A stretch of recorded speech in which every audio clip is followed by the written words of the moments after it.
যারা পেছনের দরজা দিয়ে ক্ষমতায় আসতে চায় তারাই সংস্কার ও পিআর চায় না।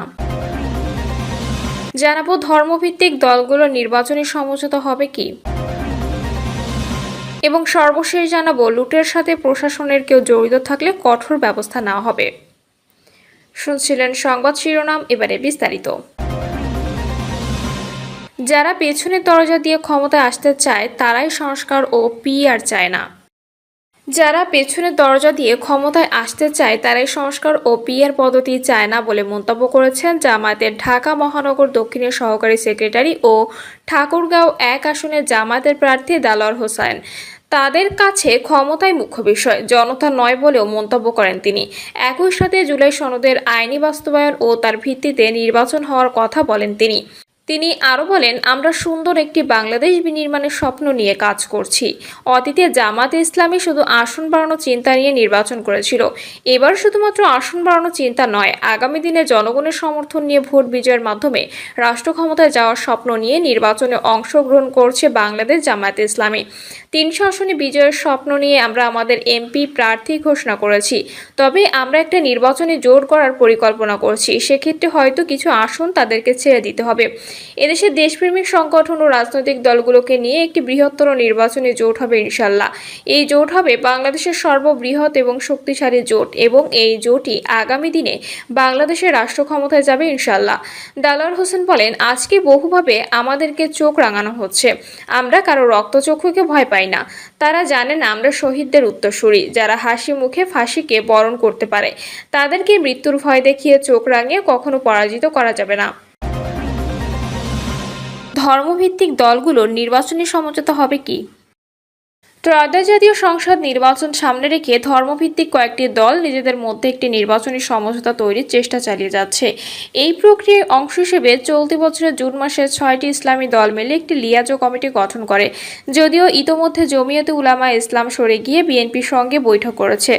বর্তমানে ৫টি দল এই উদ্যোগের সঙ্গে যুক্ত থাকলেও জামায়াতকে অন্তর্ভুক্ত করা নিয়ে তাদের মধ্যে দ্বিধা বিভক্তি দেখা দিয়েছে। জামায়াতের ইস্যুসহ একে অপরের প্রতি আস্থাহীনতার কারণে শেষ পর্যন্ত এই সমঝোতা চূড়ান্ত রূপ পাবে কিনা তা নিয়ে অনিশ্চয়তা তৈরি হয়েছে। ধর্মভিত্তিক দলগুলোর নির্বাচনী সমঝোতা কিংবা এক মঞ্চে আসার প্রক্রিয়ায় অংশ হিসেবে প্রাথমিক সমঝোতা হয়েছিল ইসলামী আন্দোলন বাংলাদেশ, খেলাফত মজলিস, বাংলাদেশ খেলাফত মজলিস, বাংলাদেশ খেলাফত আন্দোলন, নিজামে ইসলাম পার্টি ও জমিয়তে উলামায়ে ইসলামের মধ্যে। সেখান থেকে ইতোমধ্যে জমিয়তে উলামায়ে ইসলাম বেরিয়ে গেছে। বর্তমানে ৫টি দল ২ জন করে সদস্য নিয়ে লিয়াজো কমিটি গঠন করেছে। তারা কয়েক দফা বৈঠক করলেও এখনও কোনো চূড়ান্ত সিদ্ধান্তে পৌঁছাতে পারেনি। তবে নির্বাচনের সময়সূচি নির্ধারিত হলে বিষয়টি চূড়ান্ত রূপ নেবে বলে মনে করেন তারা। ধর্মভিত্তিক দলগুলোর নেতারা বলছেন, গত বছরের সেপ্টেম্বর থেকে ত্রয়োদশ সংসদ নির্বাচনকে মাথায় রেখে কওমি মাদ্রাসা ঘরানা ও ধর্মভিত্তিক সমমনা দলগুলোকে এক মঞ্চে আনার প্রক্রিয়া শুরু হয়। এর উদ্দেশ্য যাতে প্রত্যেক সংসদীয় আসনের সবগুলো ধর্মভিত্তিক দল একজন প্রার্থী দিতে পারে এবং তাদের সব ভোট যেন এক বাক্সে পড়ে। এছাড়া ধর্মভিত্তিক দলগুলো ঐক্যবদ্ধ থাকলে তখন অন্য দলগুলোর সঙ্গে জোট হলে আসন ছাড়ের বিষয়ে দর কষাকষি করতে সুবিধা হবে এবং বড় ধরনের ছাড় পাওয়ার সম্ভাবনা তৈরি হবে। এ প্রসঙ্গে ইসলামী আন্দোলনের মহাসচিব মাওলানা ইউনুস আহমদ বলেন, এটা চলমান, এখনো মাঝে মধ্যে আমাদের মধ্যে বৈঠক হচ্ছে। নিজেদের মধ্যে অগ্রগতির জন্য একটি লিয়াজো কমিটি গঠন করা হয়েছে, অর্থাৎ সর্বশেষ ফলাফল ভালো।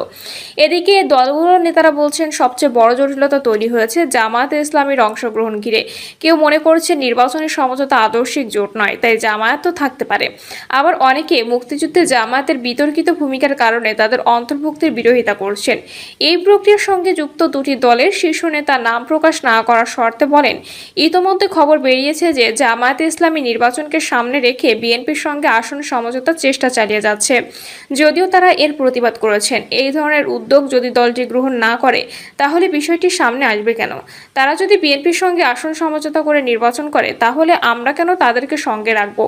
আমরা নিজেরাই তো বিএনপির সঙ্গে নির্বাচনী সমঝোতা করতে পারি। আপনাদের ঐক্যের মধ্যে ধর্মভিত্তিক কোনো দল থাকছে? জানতে চাইলে মাওলানা ইউনুস বলেন, আলোচনার মধ্যে আছে ইসলামী আন্দোলন বাংলাদেশ, বাংলাদেশ জামায়াতে ইসলামী, বাংলাদেশ খেলাফত মজলিস, নিজাম ইসলাম পার্টি, ইসলামী ঐক্যজোট সহ আরও অনেকের সঙ্গে কথাবার্তা চলছে। এখন আপাতত প্রত্যেক দল নিজ নিজ সাংগঠনিক কার্যক্রম চালিয়ে যাবে। যখন নির্বাচনের তারিখ ঘোষণা হবে তখন নিজেদের মধ্যে আলাপ আলোচনা করে আসন বন্টন করবে। খেলাফত মজলিসের মহাসচিব ডক্টর আহমদ আব্দুল কাদের বলেন, আমাদের সমমনাদের মধ্যে একটি লিয়াজো কমিটি হয়েছে, আলোচনা চলছে, কিন্তু নির্বাচনী সমঝোতা কিংবা এক মঞ্চে আসার বিষয়ে এখনো কিছু হয়নি। লিয়াজো কমিটিতে জামায়াতে ইসলামী নেই, তাদের সঙ্গে এখনো আনুষ্ঠানিক কোনো আলোচনা হয়নি।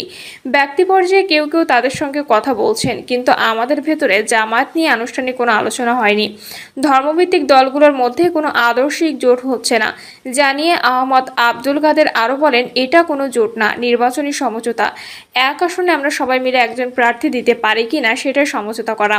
বিএনপির সঙ্গে জামায়াতের নির্বাচনী সমঝোতা প্রসঙ্গে তিনি বলেন, এমন চেষ্টা চলছে, আমাদের কানেও এসেছে এমন খবর, কিন্তু এটি আমরা এখনো যাচাই করতে পারিনি। নির্বাচনী সমঝোতার সঙ্গে যুক্ত থাকা একটি দলের শীর্ষ নেতা বলেন, জামাতকে নিয়ে আমাদের মধ্যে একটি সমস্যা আছে, সেটা তো জানেন।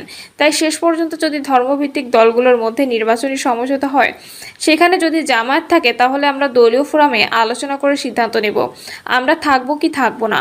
আমার ধারণা জামায়াত থাকলে এর মধ্যে আমাদের দল থাকবে না। পাশাপাশি ধর্মভিত্তিক দলগুলোর মধ্যে সমঝোতা হওয়ার সম্ভাবনাও খুব কম।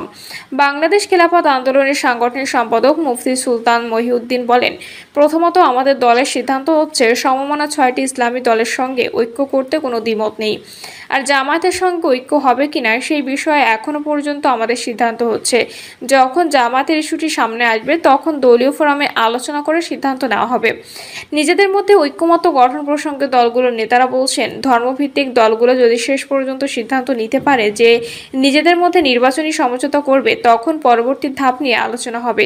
সেখানে আসবে এই সমঝোতার কাঠামো কী হবে, কোন দল কত প্রার্থী দেবে, বা ধর্মভিত্তিক দলগুলো অন্য কারোর সঙ্গে সমঝোতা করবে কিনা, কিংবা এই জোটে অন্য কোনো দলকে যুক্ত করা হবে কিনা, এসব বিষয়ে আলোচনা করে সিদ্ধান্ত নেওয়া হবে। ইসলামী ঐক্যজোটের মহাসচিব মুফতি সাখাওয়াত হোসেন রাজি বলেন, এখানে 3টি ধাপ রয়েছে।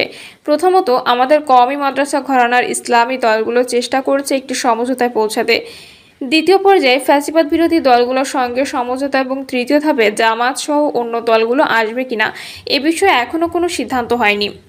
এখনো পর্যন্ত আমরা 5টি দল নিজেদের মধ্যে আলাপ আলোচনা করছি, বাকি 2টি ধাপ নিয়ে কোনো অগ্রগতি হয়নি। ধর্মভিত্তিক আরেকটি দলের এক নেতা নাম প্রকাশ না করার শর্তে বলেন, লিয়াজো কমিটি হলেও অন্যদের না জানিয়ে জামাতের সঙ্গে জোট গঠনে এককভাবে সবকিছু ঠিক করছে ইসলামী আন্দোলন। এতে আমাদের দল ও অন্যদের মধ্যে অসন্তোষ তৈরি হয়েছে। তিনি আরও বলেন, শুনছি জামায়াত বিএনপির কাছে একটি তালিকা দিয়েছে, তাহলে তাদের সঙ্গে জোট কিভাবে হবে? বাংলাদেশ খেলাফত মজলিসের যুগ্ম মহাসচিব মাওলানা আতাউল্লাহ আমিন বলেন, আমরা ইসলামী জোট গঠনের জন্য শেষ পর্যন্ত চেষ্টা করব। যদি হয় ভালো, না হলে আমরা আমাদের সিদ্ধান্ত নেব। দলগতভাবে 300 আসনে প্রার্থী দেওয়ার কাজ আমাদের চলমান। ইতিমধ্যে 272টি আসনের প্রার্থী ঘোষণা করা হয়েছে। অন্যদিকে ধর্মভিত্তিক একাধিক দলের নেতারা বলছেন, সমমনা 5টি ইসলামী দল ছাড়াও নির্বাচনী সমঝোতায় আরও কয়েকটি দলে যুক্ত হওয়ার সম্ভাবনা রয়েছে। এটি নিয়ে ইতিমধ্যে এবি পার্টি গণ অধিকার পরিষদের সঙ্গে আলোচনা হয়েছে। যদিও গণ অধিকার পরিষদের সভাপতি নুরুল হক নূর থাকার বিষয়ে আগ্রহ দেখালেও তার দলের সাধারণ সম্পাদক রাশেদ খান আবার বিএনপির সঙ্গে নির্বাচন করতে বেশি আগ্রহী। এর বাইরে আরও কয়েকটি দলের সঙ্গে আলোচনা চলছে। এ বিষয়ে জানতে চাইলে এবি পার্টির চেয়ারম্যান মুজিবুর রহমান মঞ্জু বলেন, শুধু ধর্মভিত্তিক দলগুলোর মধ্যে নির্বাচনী সমঝোতা হলে আমরা সেখানে যাব না, অন্যান্য দল মিলে কিছু হলে আমরা সেখানে যেতে পারি। এখনো পর্যন্ত সংসদের উচ্চকক্ষে পিআর হওয়ার সম্ভাবনা খুবই প্রবল। সেই ক্ষেত্রে খেলাফত মজলিস সারা দেশে এককভাবে 300 আসনে প্রার্থী দেবে।